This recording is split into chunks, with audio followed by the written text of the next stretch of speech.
Hello everyone, I'm Dead Knight and this is In It to Win It. Make sure you hit subscribe below and leave some comments, get some updates on what's going on my channel, and let me know how you think about these videos. So today we're going to talk about Forged in the Barrens Season 85 Control Priest. Control Priest never really went away ever since we had Galakrond in the meta. There's been a lot of different ways that people have been trying to use Control Priests. We had some Zephyrus builds where people were playing one copy of everything to get that Zephyrus. We had Galakrond where you had infinite value with your hero power, getting as many cards as you want to last as long as you need. But now the new way that people are exploiting Control Priests is with the newly printed legendary Xyrella. Xyrella is the 4-mana legendary that battle cries to deal as much damage to the board as you have healed in this turn. So we've got new cheap healing spells like Desperate Prayer, which for 0 mana is going to restore 5 health to both heroes. We have Flash Heal if you really want to be abusive, just to restore 5 health to something for 1 mana. And then we have Renew, and then just everyone's regular hero power is also enough to trigger this guy and potentially clear the board. So you have Xyrella as your top board clear with also a bunch of really cheap heals. These cheap heals are actually good by themselves right now too, because of aggressive decks like Hunter and Paladin can sometimes get underneath the control deck, but with these cheap heals they are not going to.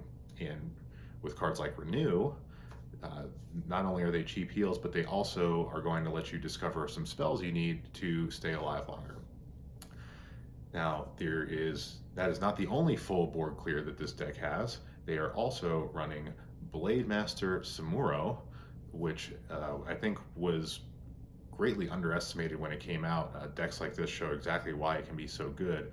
And you take this guy, you buff it with Apotheosis, so now it has 3 attack and has lifesteal, and then you can deal 3 damage to the whole board, usually heal yourself for 12 or 15 or so, and then basically restart the game, but with a whole bunch of cards in your hand. So great combination there, and really powerful full heal and a full board clear.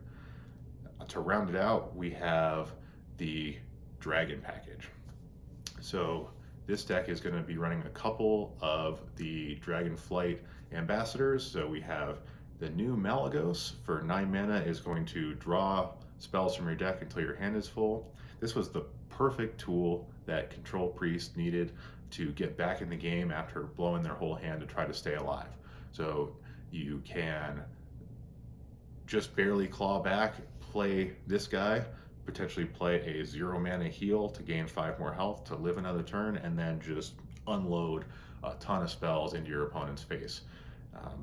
Then we also still have Draconic Studies, so you can discover some other large dragons. And as far as what you want to play to close out, there's a couple different options. Alexstrasza the Lifebinder is a good option. I've even seen some people running Deathwing. If you can't draw the cards with Malygos, you can still clear the board with Deathwing. Just a lot of different large dragons to close it out once you've crippled your opponent with these massive value cards.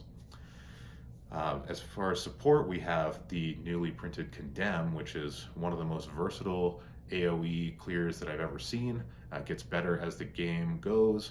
Can act like a Spirit Lash at the beginning, dealing 1 damage to the whole board, or it can act as a Holy Nova in the mid game, or like an Excavated Evil in a late game, and usually just sitting back and growing your Condemn after you've done some of these other obnoxious board clears like we talked about before can be enough to swing the game just when your opponent thought they could get back in it. Another surprise for me that has done well has been Devouring Plague. So this guy is a 3 mana, deal 4 damage spread out across your opponent's minions and lifesteal. So this has been a pretty suitable replacement for Penance. If somebody goes really wide really early, This isn't going to be able to do much for you, which was my original criticism. But where it's really shined so far is being able to deal with far watch posts with one card early in the game. So that won't matter too much now with the far watch post nerf coming. So maybe this card might get cycled out, but this was a really effective card to take out far watch posts.